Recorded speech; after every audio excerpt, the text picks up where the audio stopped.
Bismillahirrahmanirrahim. Dear students, Assalamu alaikum.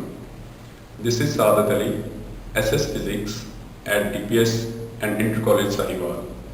I welcome you to our online channel. I am here to teach you physics. So let's start our today. Bismillahirrahmanirrahim. Students, today's our topic is numerical problems from chapter number 2, vectors and equilibrium.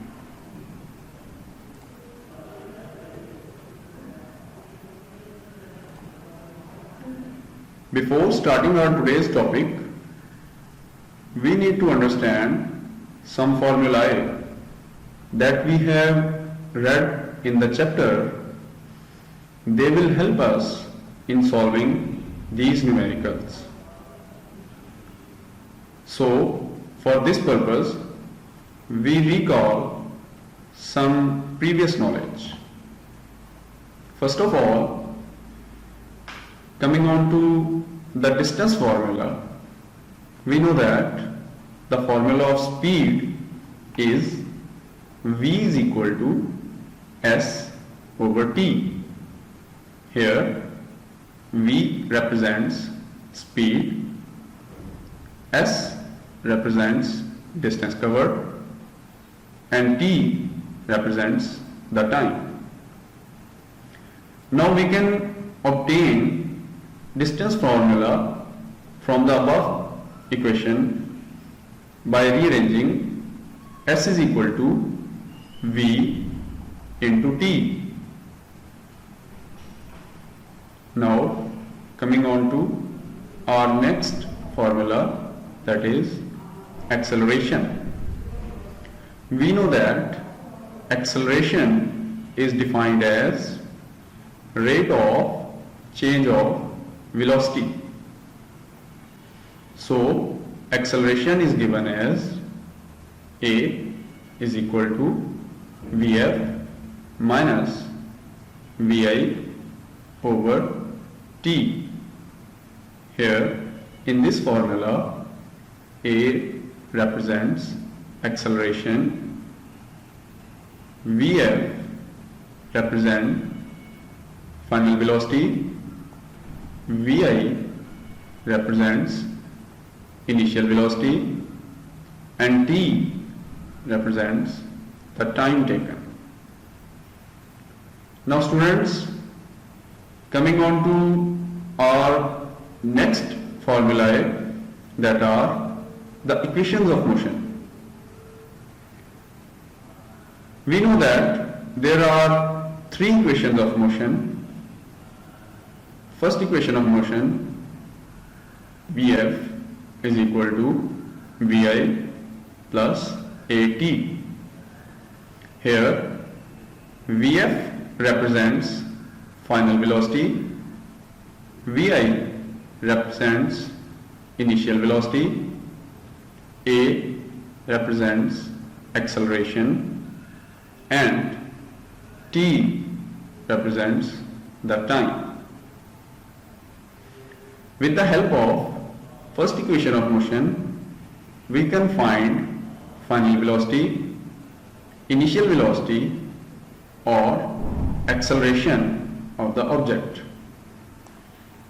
Now coming on to our next equation, that is second equation of motion, S is equal to Vit plus half At square.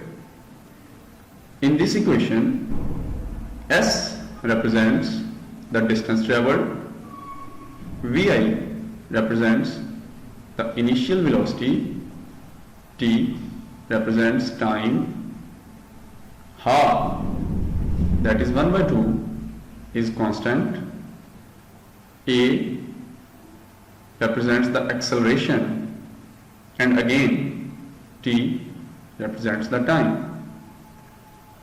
Now third equation of motion, 2as is equal to Vf square minus Vi square.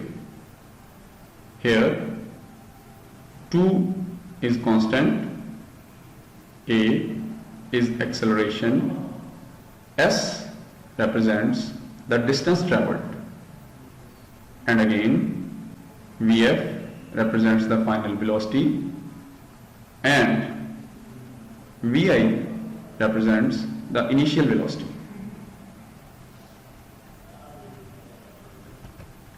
Students, we know that equations of motion for the vertically moving objects are changed as follows.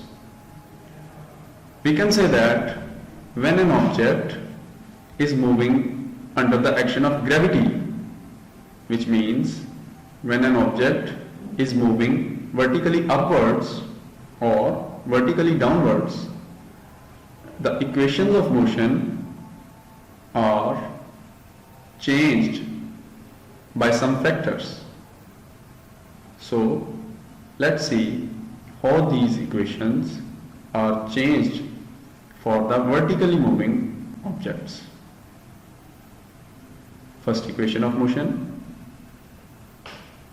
Vf is equal to Vi plus Gt.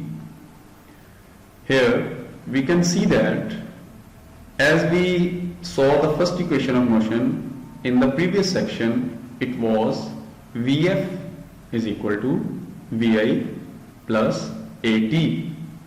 Here G replaces the A, which means that when an object is moving under the action of gravity, its acceleration is replaced by the gravitational acceleration, which is mentioned by small g.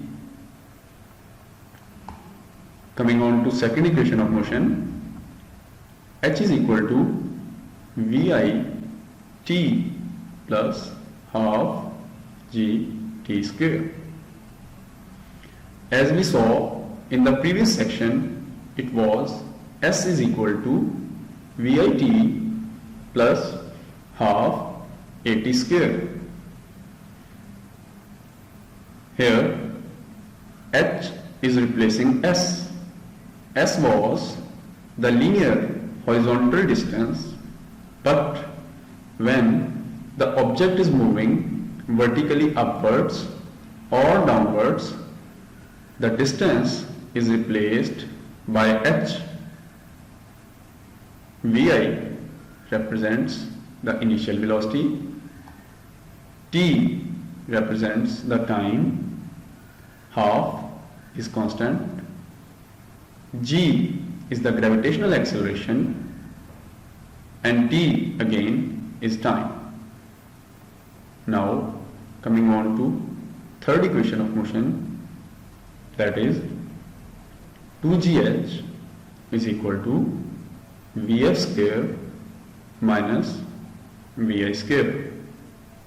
Here 2 is constant, G is gravitational acceleration, H represents the height, that is the vertical distance covered by the object. Again Vf is the final velocity and Vi represents the initial velocity. So students, these are the important equations and the formulae from our chapter that are going to be very helpful in solving the numericals. Let's move on towards our topic. Coming on to our first numerical, that is 2.1 statement. A train moves with a uniform velocity of 36 km per hour for 10 seconds. Find the distance traveled by it. The given data is the velocity of the train, that is 36 kilometer per hour. Students, we know that the standard unit of velocity is meter per second, but here in this case velocity is given in kilometer per hour. So first of all we need to change this unit kilometer per hour into meter per second. For this purpose we shall use the following procedure: 36 multiplied by 1000. Here 1 kilo means 1000, so 36 into 1000 and meter divided by 3600 seconds. As we know that there are 3600 seconds in 1 hour, so the term becomes as 36 multiplied by 1000 divided by 3600. Solving this gives us 36,000 divided by 3600 seconds is equal to 10 meter per second, which is the speed of the train in meter per second. That is the standard unit of the speed. Now we can see from the statement time given is 10 seconds. We need to find the distance travelled of the train. For this purpose we shall use the formula that we have read in the previous section, that is the distance formula. S is equal to V into T. Putting the values in this equation gives us S is equal to 10 multiplied by 10 equal to 100 meters, and this is the distance travelled by the train, and it is the answer of the question. Moving on to our next numerical, that is 2.2. Statement: a train starts from rest. It moves through 1 kilometer in 100 seconds with a uniform acceleration. What will be its speed at the end of 100 seconds? Given data, the initial velocity of the train, it is 0 meter per second. As the train was at rest, so its initial velocity will be 0 meter per second. The distance travelled by the train is 1 kilometer, that is 1000 meter. As we know that 1 kilo means 1000. As we see from the statement, the time is 100 seconds. We need to find final velocity. Students, for finding the final velocity, we can use first equation of motion or third equation of motion. In both of these equations, we can find the value of final velocity, but for this purpose we need acceleration of the object. But you can see from the statement that acceleration is not given in the statement, so we need to find the acceleration by using second equation of motion. So first of all we find the acceleration. We know that second equation of motion is given as S is equal to VIT plus half AT square. Putting the values in the equation gives us 1000 is equal to 0, that is the initial velocity, multiplied by 100 seconds plus 1 by 2 A into 100 square. 1000 is equal to 1 by 2 A into 10,000, that is the square of 100, gives us 1000 is equal to A into 5000. 10,000 is being divided by 2 gives us 5000. The value of acceleration can be found using the cross multiplication. Here 1000 is divided by 5000 and we can get the value of acceleration as 0.2 meter per second square. This is the value of acceleration. Now we use this value of acceleration in either first equation of motion or third equation of motion. Students, when we have choice of these two equations, I suggest that use first equation of motion. It will be quite easy for you using first equation of motion and finding the value of final velocity.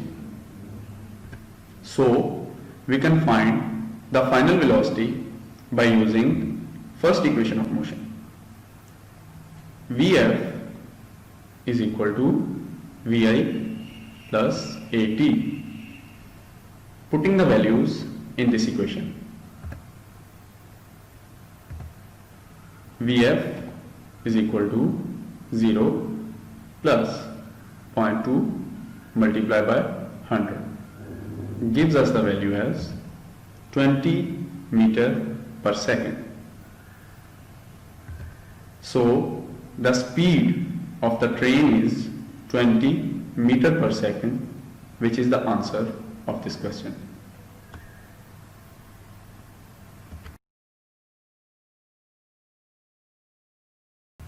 Now coming on to our third numerical statement. A car has a velocity of 10 meter per second. It accelerates at 0.2 meter per second square for half minute. Find the distance traveled during this time and the final velocity of the car. Given data. The initial velocity, that is 10 meter per second. Acceleration 0.2 meter per second square. Time, that is half minute. We know that there are 60 seconds in 1 minute, so in half minute there will be 30 seconds. We need to find the distance traveled and the final velocity of the car. First of all, we find the distance traveled of the car. For this purpose, we use second equation of motion. S is equal to VIT plus half AT square. Putting the values in this equation. S is equal to 10 multiplied by 30 plus half multiplied by 0.2 multiplied by 30 square. By solving this equation, we get S is equal to 300 plus 0.1 multiplied by 900, that is the square of 30. Solving this gives us distance S is equal to 300 plus 90 is equal to 390 meters. So this is the distance traveled by the car. Now, using first equation of motion to find the final velocity of the car, using Vf is equal to Vi plus At. Putting the values in the above equation, Vf is equal to 10 plus 0.2 multiplied by 30 gives us Vf is equal to 10 plus 6, that is 16 meter per second. Students, this is the final velocity of the car, and this is the answer of the second part. Now, coming on to our next numerical, that is 2.4. A tennis ball is hit vertically upward with a velocity of 30 meters per second. It takes 3 seconds to reach the highest point. Calculate the maximum height reached by the ball. How long it will take to return to the ground. Given data, the initial velocity of the ball is 30 meters per second. Final velocity of the ball is 0 meter per second. It is because when the ball reaches at the maximum height, it stops for a moment. That is why its final velocity will be considered as 0 meter per second.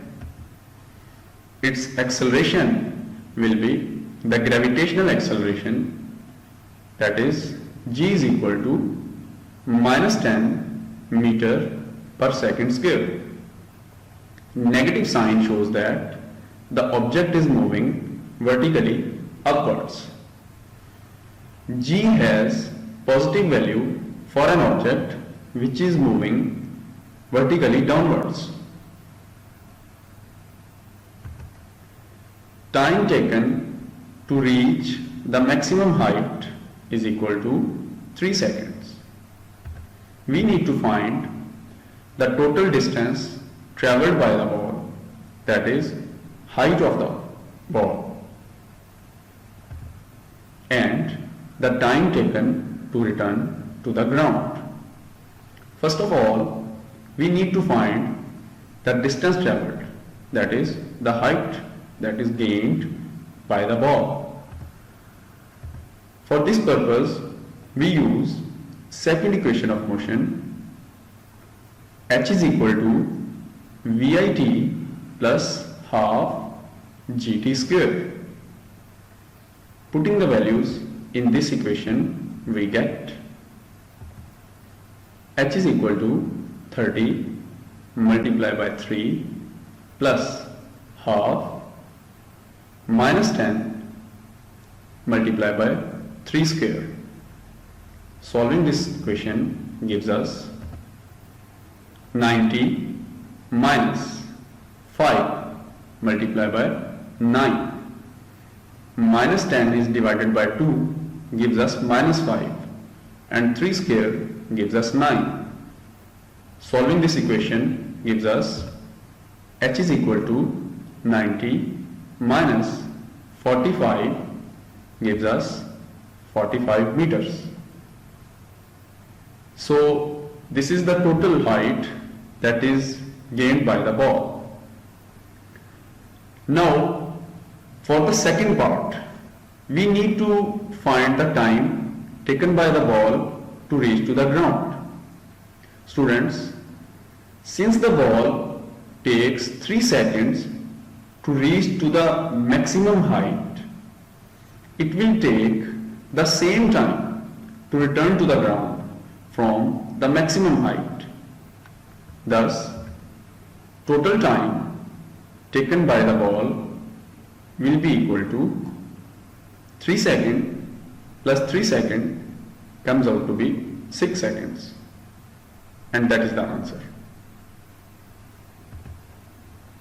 Coming on to our fifth numerical statement. A car moves with uniform velocity of 40 meters per second for 5 seconds. It comes to rest in the next 10 seconds with uniform deceleration. Find the deceleration, the total distance traveled by the car. First of all, we must understand what is the deceleration. Students, we have read in the chapter, deceleration is the negative acceleration. When a moving object is being stopped by some resistive force, at that time its acceleration is called as deceleration, and it is mentioned by a negative sign. Given data, first part, time 10 seconds, initial velocity Vi is equal to 40 meters per second, final velocity Vf is equal to 0 meter per second. This is because the car comes to rest. To find deceleration and the total distance covered, we use the following procedure. First of all, find the final velocity s. Vf is equal to Vi plus At, and we know that the value of final velocity is 0, initial velocity 40 meters per second, A is to be determined, and T is 10 seconds. Our prime object in this case is to find the acceleration. That is why we are using the first equation of motion. Here, by solving this, we get, by arranging this equation, 40 comes to the other side of the equation and becomes minus 40 is equal to 10A. We need to find the acceleration, which is given as A is equal to minus 40 divided by 10, and comes out to be minus 4 meter per second square. As I have told you earlier, that deceleration is represented by a negative sign, so the answer is minus 4 meter per second square. This is the first part. Now we need to find the total distance traveled. Total distance will be obtained by finding the distance of the first interval and adding it to the distance of the second interval. So S is equal to S1 plus S2. For finding the S1 using the equation, S is equal to V into T, that is the distance formula. Putting the values, S is equal to 40 multiplied by 5 comes out to be 200 meters. So the value of distance of first interval is 200 meters. Now we need to find S2. Now using third equation of motion for S2, we know that third equation of motion is 2as is equal to Vf square minus Vi square.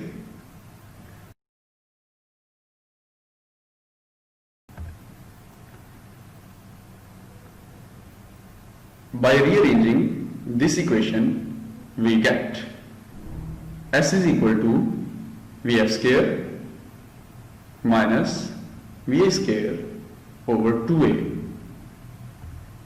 By putting the values, we get S2 is equal to 0 minus 40 square divided by 2 multiplied by minus 4.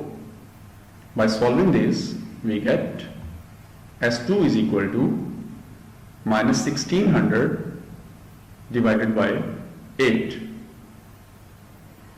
Negative sign is being cancelled and we are left with 1600 divided by 8 gives us 200 meters. So this is the value of S2.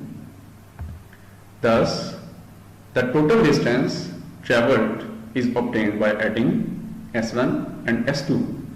So S is equal to 200 meters plus 200 meters comes out to be 400 meters. And that is the answer of this question.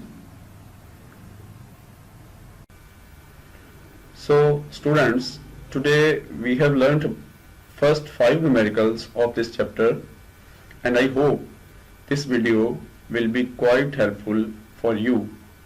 Now I would like you to have some self-assessment, and for that purpose I need you to solve these 2 numericals. That's all for today. Thank you very much.